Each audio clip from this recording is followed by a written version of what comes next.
Hey everyone, welcome to a special Thinkery podcast with Adam from yourmoviesucks.org. Hello. I hear you're a white supremacist. Nah. Nah.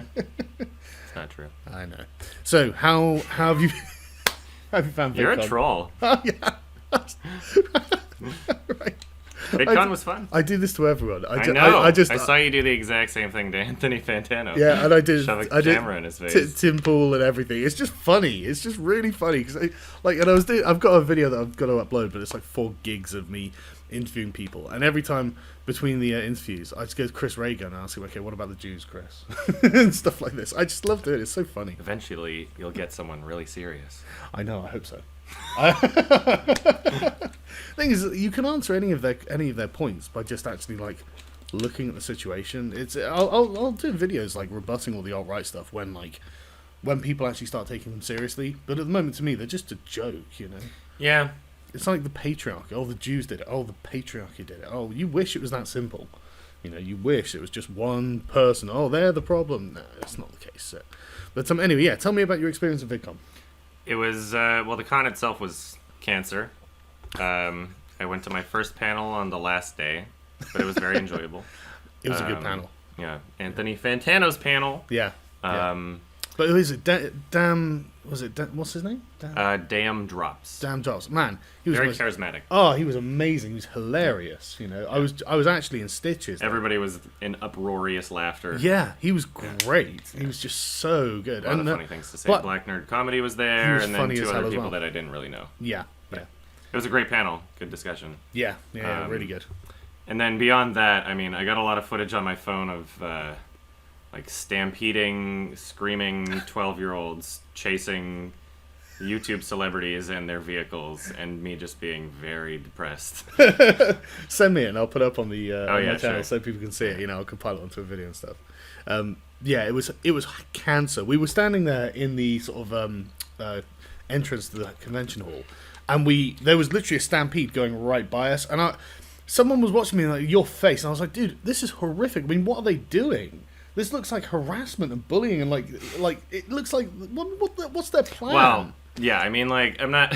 What are they gonna do when they catch the person? You know, as much as they are like 10-year-olds, it's difficult to define it as anything other than harassing when someone's clearly running away and you're chasing them.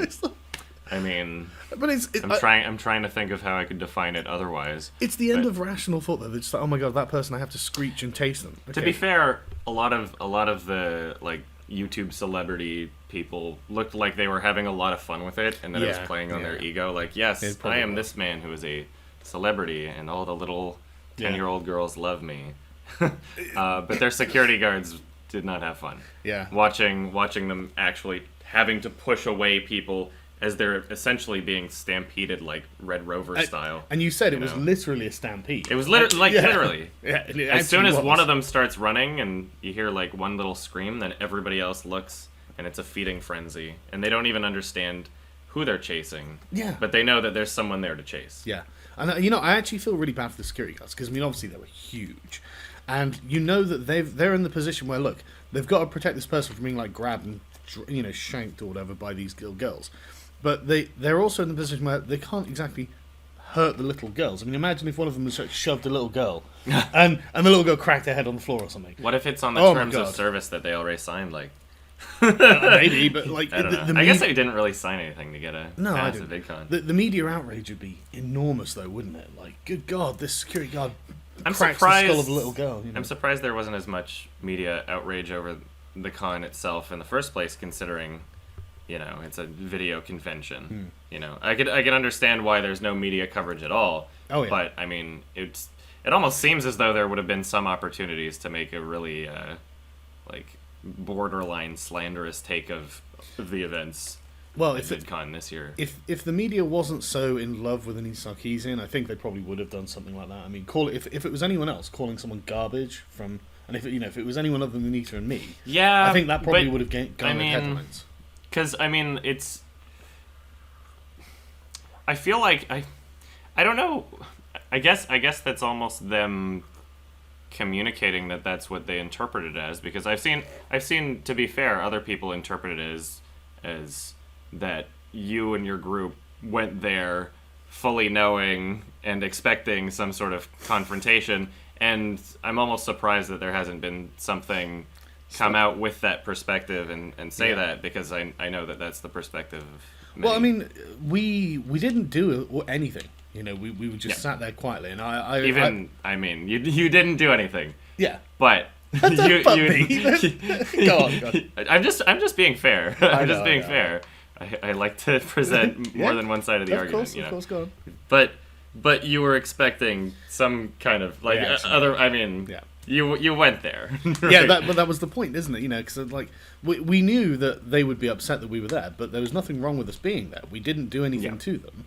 And objectively, and you know, according to all the policies, the letter of the law, you know. Yeah, exactly. Yeah. And so, yeah, I agree with you there. That's why on the picture that everyone's memeing around, I've got this tiny smile, because when she started freaking out, I was just like, "Don't laugh, don't laugh, don't laugh, don't laugh," because if I laugh, then the whole charade is ruined, you know. I fully. I declined going, but I didn't. I wanted no part of this, but I fully expected in my mind and how things would play out that one of you would burst out laughing. So I thought the fact that you didn't. Yeah, I mean, you can see my face. My cheeks are bunchy. There's a little smile. I'm desperately trying. I was just gazing off into the distance, like, right, focus, internal.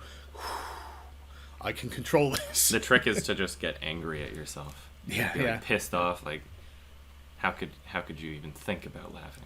I was pissed off when she called me a harasser, though, because I've never harassed her, and I've always had a consistent, like, do not contact her. It gives her money when you send her messages, you know, so it's completely counterproductive, and it's wrong, so don't do it. And so I you know, when she was like, whatever, dude, you know, I'd yelled out, look, I just want to talk, because I really did, because, like, my very first video on YouTube was to Anita Sarkeesian, and I'm so bewildered, because I was giving her the benefit of the doubt, you know? Yeah. And I mean, it's the worst quality video you've ever seen. But I was giving her the benefit of the doubt, going, look, it's like Anita doesn't understand the things she's talking about. Lo and behold, it turns out she didn't. It turns out that she doesn't understand video games or anything like that. I have not seen this video. Oh, it's a terrible video. But I was being charitable, because it was like, look, it's, you know, you don't understand, because this, and this. I thought I was just honestly just trying to inform her of the things that she'd left out of her analysis, not knowing that she would then make a career out of dishonest analysis.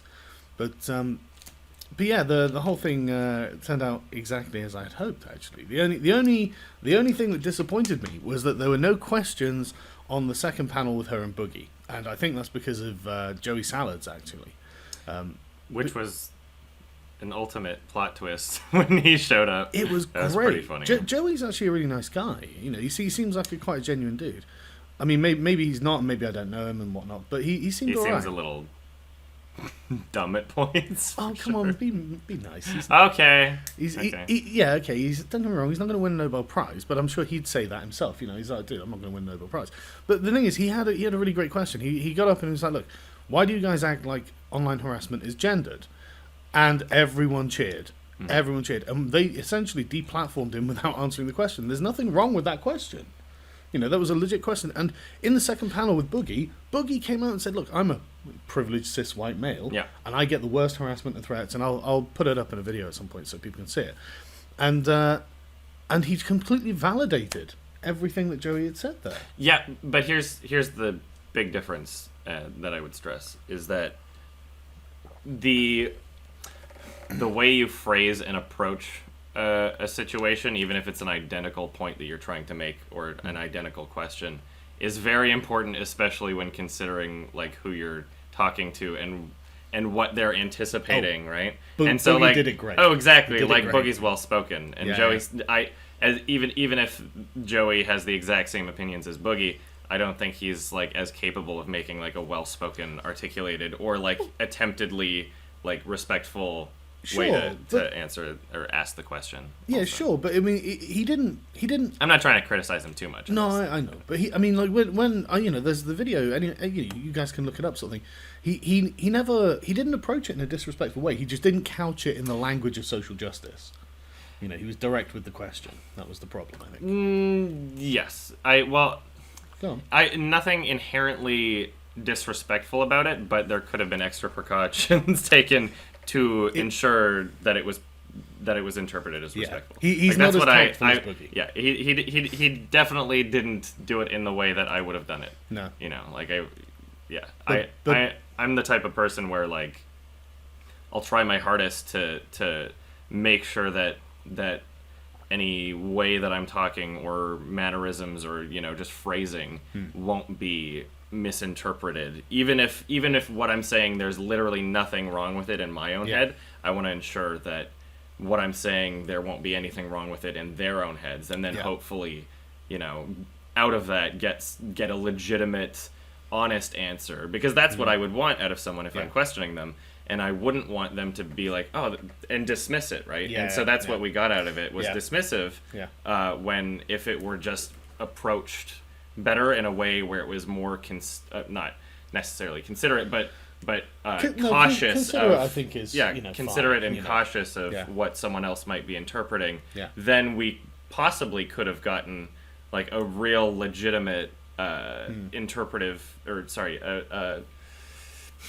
I don't know, a real legitimate answer, and that's what I'd be really interested in seeing out of her, because we've seen her dismiss things multiple times. Like we know what that's like, right? So that's her career. But I mean, there was nothing. That's the thing. Like objectively, there was nothing wrong with what Joey said. It wasn't disrespectful. It just wasn't couched in social justice. Whereas Boogie was smart enough to, it was great actually the way he said it, and the response from the audience was just universal. Just everyone was applauding Boogie. And with good reason. I didn't catch that. I managed to get there, because I'm sure everyone saw in the last video. I basically had overrun recording a video ranting about Jeremy Corbyn, and I was like, oh shit. But I raced down there and I made it for the last 15 minutes. I thought, that's fine, I'm there in time for the Q&A, and we didn't get to ask any questions. Unsurprisingly, this time the Q&A was cancelled. I wonder why. Wow. I guess it's because everyone's a misogynist. So, the Q&A was a shit show on the other day, though. I mean, like, that's exactly why. It's because it was a shit show. Yeah, but it wasn't that bad. The questions being asked were legitimate questions. I know. But, like, just bringing back what I said earlier, it's like, you have to be aware of, like what the person you're asking will interpret it as. And I think, extra caution should be taken into consideration. Extra precautions. So the Thursday panel with Anita was the one where she called me garbage, and we're talking about and the Saturday panel was where she was with Boogie, and so I want to tell you guys a quick story about the panel from my point of view. It was I can't describe it as anything other than absolutely hilarious to see her reaction, because I saw we were sat in the front row and like on the right hand side of the sort of two sets of seats. And I was sat far to the left of our wing, and all through there, the first three rows were just shitlords. It was all of the YouTubers. I mean, like, we must have had a collective millions of subscribers, like, worth of YouTubers sat there, and, like, loads of other people just fans who'd come see us and stuff. And I saw her eyes go from right to left until she clocked me, and then it was just like daggers. And she was, there were times where she was staring me and directly into my eyes. Did you see lasers? Effectively, it was really uncomfortable, and the atmosphere of the place was intense. You could tell. Like the first thing she did, I didn't feel like being there. No, I genuinely felt uncomfortable. I stayed back and edited shit in the room. No, there were times where she was actually making me feel uncomfortable, but I'm fine with that. But the first thing she did is pull out a phone and start texting. And I found out from Naomi afterwards, because she went and spoke to security and actually persuaded them, look, Anita Sarkeesian is a public figure. She's a panelist.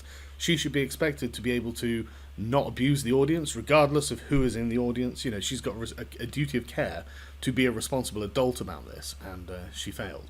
But and she basically got out and texted the head of, a manager to go speak to security and to try and get us thrown out. But they were like, well, they're not doing anything wrong. And, we can't just throw them out. But a load of security cars came down and basically surrounded our wing. And it was just like, Jesus Christ, do they think we're going to rush the stage and beat her up or something? Like try and John Wilkes Booth her or something like that. I think that in I think that in this kind of discourse, there's a lot of people that are a little overly paranoid, whereas to yourself and to a lot of people in your community. Community. Community. I mean, to a lot of people on this side of the argument, it seems fairly obvious and apparent, and you guys all know each other. Like you know that you're not like, oh, we're gonna rush the stage type of like rowdy frat boy, like haha, like throw shit at you know that you're not that. But when there's that disconnect, and they see it as a political enemy even, and they don't know much about you, and I don't think they try very hard to know much about you. And so I think that a lot of people on opposing sides might interpret, might be a little overly paranoid, and might have, scenarios running through their head, which they feel totally justified in believing. And, I'm the type of person where that kind of shit gets to me too. Like, I'm a really paranoid person. Yeah. And as soon as I start having like confrontation with people, I go through like crazy fucking scenarios in my head of like, what could this person do? And I try to like anticipate, like by changing my phone number or something, because I think that they're going to leak it, even if they're not the type of person to do that. But I want to like, so I don't know. I would love to have heard some of their conversations about what about the whole situation. But yeah, the panel on the Friday that I went to was Cenk Uygur, Kat Black, and Francesca Ramsey, and a few other people, and that was just the best, because it was a lot less tense, at least from our perspective. Cenk, like, I guess they weren't like, I mean, it's just Anita Sarkeesian that has to be protected like she's a princess or something. The rest of them were actually really great, and like, so I saw that Cenk had seen me, and I know he knows who I am. And I know that Kat Black and Francesca Ramsey had been on there as well. And it was amazing. They looked like they were on some sort of death panel. Like they were about to be sentenced for war crimes. And in the crowd, I mean, there were, again, dozens of us shitlords in the crowd. And we were having a good time. We were smiling. We were like waving at them. We were like giving the okay signs and stuff like this. I was giving Cenk thumbs up all the time, and he was just looking. He didn't know how to handle it. And then at one point he made a few jokes. And we started laughing. But like the SJW side on the other side, they were just completely silent. And we were like, yeah, man, that was really, it was a funny joke. And when he was talking about Wolfpack and stuff, we cheered, because we're all against, like, corporate influence in government. We're money out of politics. Yeah, like, he has, there's a lot of legitimate points he has to make. Absolutely legitimate. But he didn't really know how to handle us. And I remember, like, at one point I was like, call me Cenk, when he was looking at me. I think that the probably one of the main fears, like, I'm not sure from Anita, because she called security, but or who knows what she was really thinking, but I think that one of the main... I know what she was thinking. I think one of the main fears that a panelist would have, being, on the opposite, or not necessarily, not, I can't even really say opposite, but, on certain issues. I know what you mean. Differing political views, when the commentary community, all of the content there is, basically response content to arguments. And I feel like they feel that a lot of their arguments are either being like taken out of context, or that you're like hunting and trying to wait for the, like, you all showed up with cameras too. Oh yeah. And I think that they probably had a fear of like, oh no, if I slip up once or I do something like even the slightest bit like embarrassing, like they'll have a field day and I'll be like harassed forever about it. Yeah. So I think that was what was going through a lot of their minds at the time, which would have made them very nervous. And if I believed that was happening to me, it probably would have made me really fucking nervous too. The thing is, I'd be like, why have I come to a situation where that can be the case? I know. I would be self-critical in that way. I'd be like, okay, come on. Why won't I just talk to these people who obviously have something they want to say? I'd at least hear them out, And I would have my response to them. And okay, so Kat Black at no point ever acknowledged us.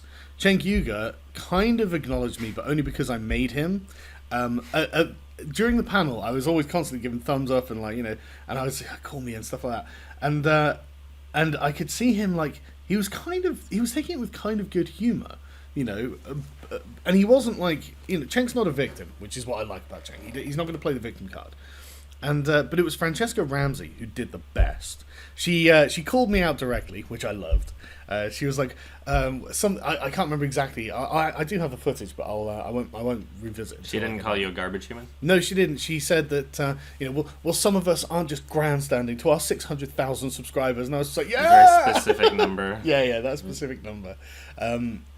But I was sat between the Warski brothers, and they are just the coolest guys in the world. We were just having a great time. We were trying not to laugh and giggle so much. But we were making little comments about some things and stuff, and we were just having a good time. But when they were saying something we agreed with, like there were points when they said things like, oh, well, we need to consider differing opinions, and we made a show of applauding, yes, you do, and cheering for what they were actually saying. We weren't being trolls. We were genuinely saying, look, we agree with this. Do you think that perhaps that point was made because of your presence there, that they wanted to, or at least whoever said that in the panel, wanted to, even if it's just one sentence, find some common ground because they knew that you were in the audience? Maybe. Yeah. Maybe. I mean, I hope so, because, this is the thing. Cat Black actually kind of frustrated me because I legitimately like Cat Black's videos. She does do a lot of work with her videos. Even if I don't agree with her thesis, she does do a lot of work, and she actually knows what she's talking about when it comes to the history of race in the United States and the sort of racial categorizations. She actually knows what she's talking about. I looked it up to check that she was correct. And I love her unpopular opinions. She has she does this little sort of segment when the SJWs are running off a cliff like lemmings to some ridiculous conclusion. She'll be the one person who says, okay, time for Cat Black's unpopular opinions, but I think you shouldn't just treat someone like this or whatever. And I've actually on my old channel that got shut down, I'd taken one of these and put it, and I just titled the video Cat Black's unpopular opinions are awesome and linked back to her video and stuff. But she's not a bad person or anything like that, and it's I don't understand why she's so highly strung. I think she could be a lot more relaxed and self-confident. But it was Francesca Ramsey who really impressed me because she had a bit of banter with us. Because when she addressed us, I think it was the Warskis or someone around us had shouted something back, and then she had a bit of back and forth with them. But she ended it with, and this was the thing. She was like, well, I guess there's a reason I have the microphone, and that got a round of boos from the crowd. It was But the panel just looked really just downcast generally, and it was like, guys, this is why all of these panels on the ground floor were all entirely progressive. There were no dissenting political voices. Everyone was all on board with the regressive regime, and it was annoyingly homogenous, and it makes me laugh how the political dissenters had to be in the audience, and it ruined their day. You could tell it just ruined their day. What I'm fascinated by is when you guys said that you were going to do that, and I was like, okay, to those panels, I was like, okay, have fun, I'll do my own thing. What I was convinced of, based on me attending, various conventions, what I was convinced of is that your guys' plan to get in the front row would not work because there would be a lineup. And every single one of these panels, you guys literally showed up and were able to get the front seat. No one and wanted I'm to see actually them. I'm actually surprised. No one wanted to see them. I'm shocked. I thought that they and I think that might also be why they were a little frustrated and disappointed, because it's a little insulting to who came to see you, your enemies. Yeah, there's an entire massive convention full of people that aren't really interested in hearing what you have to say, despite being given the biggest stage and platform, and despite having the widest reach, because they had all of their panels were accessible with the lowest tier badge. Yeah, that was whereas Anthony Fantano's panel, you couldn't even get to the floor without the secondary tier badge. So even with that, I mean, literally every person attending the convention could have shown up, and yet it was you guys. Yeah. So I find that fascinating. It was actually really surprising. On the first day at about, I think, 2:00 in the afternoon, Cat Black and what was the Cat's Lanzo or something? You didn't see her.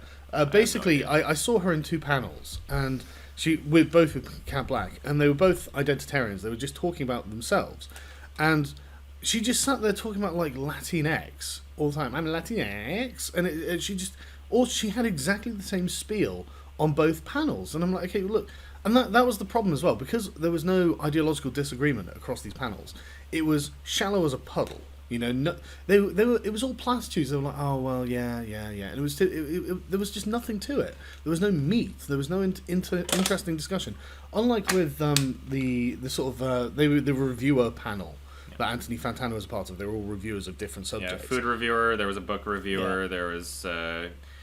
Black Nerd Comedy who does reviews of a bunch of things, and the Oreo reviewer guy. Yeah, the unboxing guy or whatever. Yeah. He was good as well. But the atmosphere was just completely different, because they weren't like talking about themselves. They were talking about what they do. They were the very beginning they were talking about themselves. Oh, well, that was just the introduction. Yeah, that was the most boring part. Literally, as soon as the introduction was over, it was like talking about the subject. Yeah, it was fun conversation. Where they just went off and like talked about Oreos and Five Guys burgers and fries. You know. And they not in the context you guys might be thinking. Yeah. They had the audience in the palm of their hand. Everyone was roaring with laughter. It was really great atmosphere. Yeah. You know, and it was the contrast between that and the downstairs panels was just incredible. It was night and day, absolutely night and day. I'm glad that was the one panel I decided to attend. See, I was under the impression the panels would all have the same atmosphere, because that was on the Saturday, that panel, and I thought it was going to be the same sort of dreary, oh god, so I'd basically gone there. I wasn't really interested in hearing about like reviews, because I don't really watch reviews of stuff. It's just not what I'm interested in. But I'd just gone specifically just to represent for Anthony, just if there were a bunch of people he would have to disagree with, I was going down there to cheer if he had to disagree with them, because I didn't even know who was on the panel. I didn't know what it was about. I just thought, right, I'm just going to go show some support, And I'm really glad I went, because it was just great fun. It was really great fun, and I'm really gutted that wasn't on the bottom floor. That would have packed out the auditorium. Yeah, it would. Yeah, it's so strange. Like I didn't take a look at every panel that was listed, obviously, but Well, I looked at. I mean, like if you looked at the ones that were on the downstairs floor, they were all like some flavor of social justice. It was complete hegemony over the content of these panels. It was embarrassing, because it's dull, and it was just like, all right, I could go to any of these panels and hear the same regressive talking points, whereas you go like to the second floor and you hear I say you hear interesting panels. Some of them are interesting, like H Bomber guy creep shotted me. Whereas I walked into one panel. I was recording a little vlog thing, and I basically walked in, and it was a panel on like, I don't know, the tags on your videos or something. And I'm like, I don't give a shit about this at all. And I walked in, and they were saying, the guy on the stage was drawling. He was just in a monotone, saying, well, we're leaders, and we need to do this, and this is that. And I was just like, this is boring as shit. Turned around and left. And H Bomber guy creep shotted me and subtweeted me, saying, hey, Carl, why don't you do XX? And like something, and someone sent it to me, and I was like, dude, what is... it had like 500 retweets and 1,000 likes. And I was like, dude, I just found the panel really fucking boring, so I left. And he was saying it like it was some big deal. I just couldn't understand why this was something people thought anything of. It was really bizarre. But so fans, you saw a lot of fans. Yes, I did. Yeah, lots of people are fans of his channel. Yeah. No one came and saw me. It was terrible. You hung out with a lot of people. Yeah, I know. No, I'm joking. There were I was genuinely, really, really, really like flattered as to how many people came to see me. Like the people who came to see me seemed to be really enthusiastic to see me as well. It was really great. I really enjoyed meeting everyone. I really did.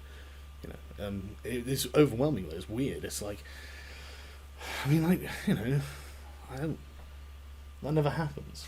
So it was so strange. But it was really, really cool. Really cool. And it was really great to hang out with everyone. Yeah. It was a fun con. Yeah. It was. It was really great. And like, everyone was just really down to earth. And I don't recall anyone being a problem. Really. Wow. We're not going to talk about that. Yeah, there was some... not even going to mention. A couple of people had like personal drama issues, but it was nothing to do with me, and I'm not interested in that. Yeah. So, is there anything else you want to talk about? Or? No, that was pretty much the convention experience. America is pretty funny. LA sucks. I hate the city, but everyone was... I like the events at the city that I come back for, but technically Anaheim, but whatever. Yeah.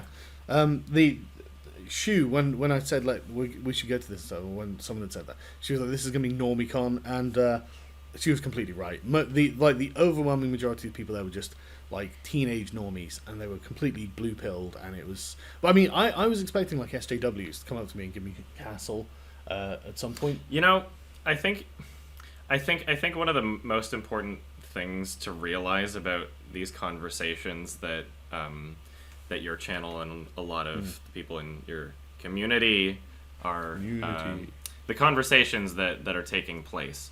One of the most important things to realize, I know it's easy to get caught up and believe otherwise, most people don't give a shit. Even though you might think that they should, and a lot of people having the conversation on all of the other perspectives think they should. Most people don't give a shit about the conversations at all. Like, you try and if you can easily just walk around in public and use any one of the buzzwords from either side of the conversation, people will be like, "What's that?" You know, absolutely. like. So. Like, but what I was expecting is the people on the other side who gave a shit. You know, I was expecting them to come up to me and harangue me or something, but they never did. Exactly. And I think that people are a lot less. They're a lot aggressive more cowardly in person. When exactly when you don't have the separation on the internet. It's like, oh hey, it's a real person. Do I really want to assault someone today? Yeah. But no, apparently they don't. Apparently they're just Twitter warriors, which is that's good. You can say that for like everything on the internet. Yeah. And I think, I mean, I don't know. I think most people should just give people the general benefit of the doubt when it comes to, anticipating being harassed in public, I guess. Like, I don't know.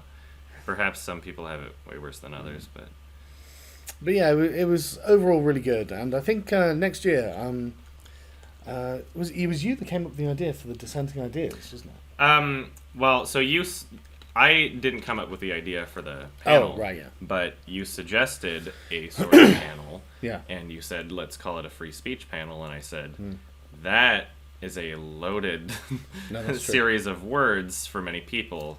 Exactly what I was saying earlier. You want to be careful, even if there's nothing technically wrong with what you're saying, and I don't believe that saying I promote free speech, that there's anything wrong with that. No. But politically at this point, there's a lot of people that take that statement saying I support free speech, and they have a separate interpretation for it.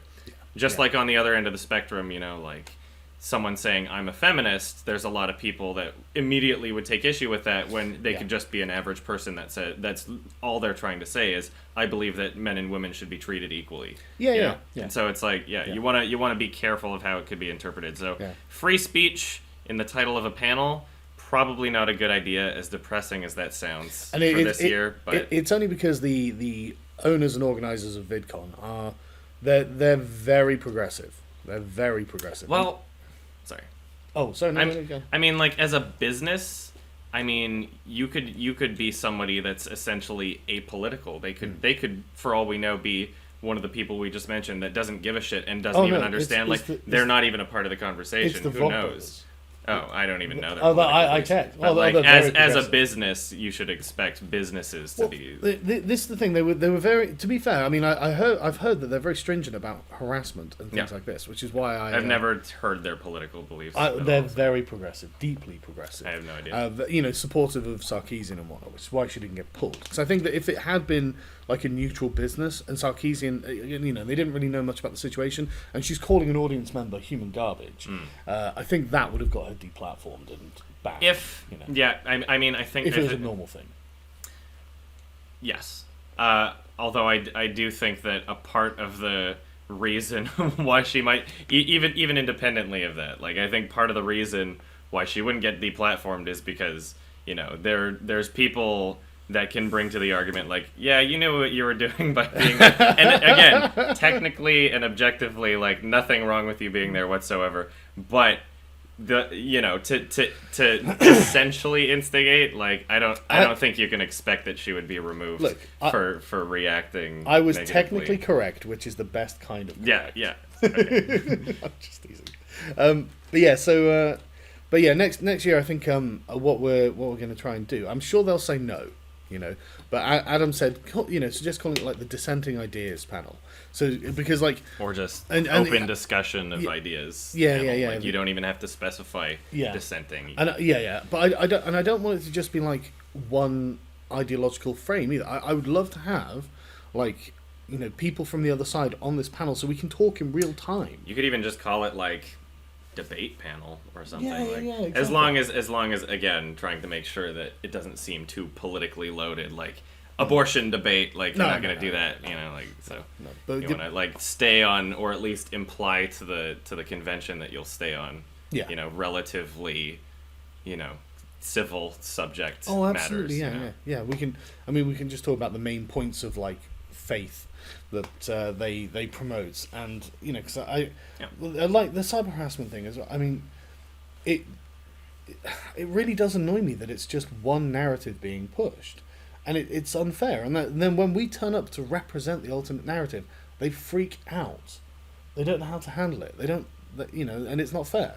And I think that there's definitely the argument that can be made, and I think we've got connections to people who could, you know, panelists who could say, look, we support having these wrong thinkers on a panel with someone else just to talk about the ideas. You know, we can guarantee that there won't be any harassment or abuse or anything like that. I think that the success of this pitch would likely be dependent on prominent voices that they've already featured being in agreement. So if let's say, who knows, if Francesca Ramsey was open to the idea and she had comfort knowing that like nothing uncivil would take place and she wanted to, then that would likely help out a lot. We would absolutely be on our honour to be polite and civil to these people. And I mean, I'm sure that like Anthony Fantano and Boogie would be able to vouch for us to say, look, if you talk to them, they're not going to be rude to you. You know, they're gonna stick to the issues, and they're going to address your points directly rather than insult you. You know, because it's different to when you're doing a video, because a video's half performative,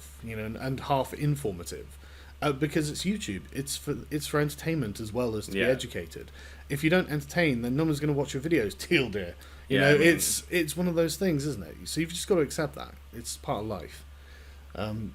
But yeah, otherwise, I mean, generally, I thought it went great, and I'm definitely going to see what we can do about and things. I don't even mind if I'm not on the panel. You know, I mean, I would like to be on the panel, obviously, because I've got some specific arguments I'd like to make, and I'd like to see how they respond to them. But I really don't mind if I'm not on that panel. What I mind is that there was nothing on the opposing side, and it's not like the opposing side has no valid arguments, and that's I think the real sort of trap they've fallen into, because by literally just dismissing everyone on the other side of what they're arguing, they're saying, well, you know, the only reason you'd be opposed to this is if you're a bad person. And then you've got like someone like Anthony Fantano, who they would never say is a bad person, and he's on the opposing side to this. You know, he I think he comes down a lot more on like, I don't want to include you in our community, but you know what I mean, like the non-progressive social justice side. You know, and that's not even like one ideological position or anything like that. That's just someone. It's a very broad blanket. Exactly. Which is borderline counterproductive to try and. That's what I was trying to. You know, I mean that includes like conservative Christians, Muslims, right wingers, liberals. You know, there are a huge number of people who just don't agree with the narrative and the ideology that is being pushed by these panels. Or at least, even if not necessarily completely disagreeing, at least wanting to have some sort of healthy criticism within the conversation. Yeah. You know, you can not disagree completely with progressivism, but disagree with the methods in which it's being carried out, or the methods in which conversations are taking place. Yeah. You know, like there's a broad blanket of people that could be covered under, or a broad amount of people that could be covered under that blanket of you know, just people looking to have ideas and conversations. I mean, my dream is to have Anita on one side, me on the other, and Boogie in the middle. That's what I don't think that's ever going to happen. It's not. You can dream big. I do dream big. It's not going to happen. Ever. And I'm not under any illusions. That's literally never going to happen. I am under no illusions whatsoever. But sort of like me, Lacey Green, Boogie, Anita, and Francesca. Come on. That would draw an audience, Hank and John. That would draw an audience, and it would be that would be a viral panel. People would watch that. Have like John Cena theme as you come out. Like. I was actually thinking about having a Hell March from Command and Conquer as my theme, but turns into some like overproduced wrestling spectacle, which very much described the United States' most recent election. I couldn't believe how much like flair went into the debates in terms of like editing on programming. They literally treated it as though it was a wrestling match. I find United States fascinating. It was pretty Titanic, wasn't it? It was. I mean, it was good spectacle. I enjoyed it. You know, I really. That's why I was watching. It's entertainment. It's like it's not real to me. Yeah, I live in a different country. I swear to God, that was like 90% of the reason that I supported Donald Trump. It's just because not running my country. Yeah, exactly. But he seemed necessary. You know, I think that Middle America needed to be represented. You know, they because they're just called racists and they're not listened to. And Trump was actually, I mean, his rallies were so packed out. You know. Well, if we're talking about like necessary in terms of like because of the political climate and the only two politicians that they had a choice from, then sure. Yeah, but like not I wouldn't say that like he was necessary in any sense for like not from policy or anything anything of the sort. No. Yeah. It's Ron Paul can still win though. Ron Paul can, I'm joking. But seriously, I am still rooting for Ron Paul. I would like to see how Bernie's health is doing. I would like to see if he's able to run again, because that would like, you know, even if he's close to dying, he'll nearly be 80. You know what? Even if he just survives like a day after the inauguration and he has a really good VP, that could work out. There has to be someone in their like 40s or 50s who has basically the same principles and positions of Bernie. And what's really sad about it is that you can't find that anywhere in United States politics. It's so completely weird. barren. Like that's so sad. I know, it's so bizarre that like American politicians are so old. It's like, come on. Not just the age, but like policy-wise, Bernie's a huge outsider, right? Oh, like, yeah, absolutely. No one there wants him there. In Europe, he's very normal. Oh, of course. In Europe, he's totally the United mainstream. States doesn't realize what the rest of the world looks like. They don't look outside the United States for any sort of like policy or, you know, look at a map of the countries that use the metric system or like Fahrenheit. You know, like it's literally just the U.S. Well, one thing with Bernie is like when he was sat there going like, white people don't know what it's like to be poor, I was like, right, okay, this is turning me off, Bernie. But that was like, it wasn't actually that really sort of started getting me soured on Bernie. It was when Black Lives Matter came and stole his podium. That really pissed me off. I believe he definitely could have handled it better, but I could understand why politically he would make that decision. He had no choice. But to me, and when Trump was like, I would never let them do that, I was like, right, okay. Because that was the thing. He just wasn't strong enough for what he was doing. He wasn't strong enough as a person. Well, but I mean, like, as a president, the image of strength and the image of, like, having what's the word? You know, reserve? Mm-hmm. No, resolve. Resolve, okay, I wasn't sure. The image of that is very persuasive in American politics especially, but I mean, as a president, do you want someone who's when you're the world like boastful or like tactful? You know, like because Bernie's more of an intellectual, like he has plans. He's more of a community manager. Like, he really is. Yeah, he's more of a planner. Yeah, but this thing, like politics is a brutal game. And you've got to be strong. You've got to be strong-willed. You've got to know when to set the boundaries and stick to them. And I don't think Bernie can stick to them. I think, and it's not that I dislike Bernie. I legit do actually like him. Mm-hmm. But I'm just being realistic. He was never going to beat Hillary. He didn't have the mettle. Well, I don't know what to believe at this point. You know, because I mean, like the California exit polls and all that bullshit that wound up happening during the primaries, like. you could never really know what would have happened. As a politician, he's infinitely more likable than Hillary. Not even just personally, but objective. Yeah. America even agrees. On policy and on personality, everyone prefers Bernie to Hillary. Yeah, it was very. But she screwed him. Did you not see the WikiLeaks leaks? Well, yeah, of course. I mean, there was very clear collusion, and there was conspiracy against Bernie in the DNC in Hillary's favor. No. She screwed him. No wonder so many of the Bernie bros were like, I'm just voting Trump. Good on you. Fuck Hillary Clinton. Fuck her, I mean, there was a lot of anger. Yeah, I was angry, I was angry, I like Trump because of the showmanship, the spectacle, and it wasn't my country, and the fact that the people he was represented needed representation. But if it had come down to him and Bernie, which I think would have been perfect, and I said this in a podcast a while ago, it would have been great because that would have been the establishment totally marginalised. The establishment threw their money behind Hillary. And if it had come down to Bernie and Trump... That would have been way more satisfying of a debate and election. I would have been so into it. I mean, I was a little into it as more of an entertaining spectacle, but not as something where I actually feel invested in the outcome. By the time it's Hillary and Trump, I'm like, I don't care who wins. I just, I was invested against Hillary. Yeah. It was against... Because Hillary is entirely emblematic of the cancer in the system. But if it had come down to Bernie and Trump and Bernie had won, I would have been totally... In fact, that would have been my preference. But Bernie was never going to be the guy. He was never going to be the guy. And I feel like that's not so much to his own fault. I feel like that's more based on the United States' system at play and what he had to work through. I mean, the whole super delegates thing, there were so many people that just didn't even consider him a viable candidate just because they knew that the system was massively favored against him, right? I mean, you've got Debbie Wasserman Schultz leaking Hillary's questions, leaking the debate questions to Hillary, and she still gets destroyed on the debates. There were some great moments though. Trump, and this is the thing, right? Trump, you can say what you like about him, but there were some points in that debate. I put up it was I don't know, 10 minutes of just Trump bitching out Hillary. Just where he's saying exactly what I would want to say to her. He's, just nailing her on all of the right points, like he was watching my videos or something. And just watching her face where she's like, "Oh, that doesn't matter." It's like, Hillary, that matters, and this is why you lost.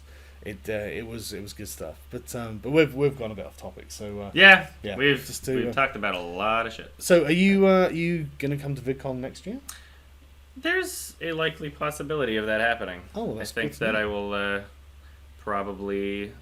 If I do it, I'll coordinate myself a little better and not go, be struggling with 3 different hotel rooms. By the way, thank you very much. Let me crash here tonight. No worries, man. Thank you. No problem at all. I'll coordinate better as well. So basically, I decided to come a month after everyone had already organised everything. It was kind of a last minute thing. My wife was pissed. Mine was last minute. Yeah, but I'll coordinate better. So I think I'll come next year, especially if I can get a panel sort of thing. That's fun. It's been really good fun. I'm really pleased with how it all turned out. And thank you so much for joining me for a podcast. No problem. It was a good talk. Been a fan of your channel for years, although you went too hard on Hardcore Henry. It's the most perfect film. There's nothing wrong with it. He's wrong. I'm so wrong about that film. See, he even knows it. Take it easy, everyone. Peace.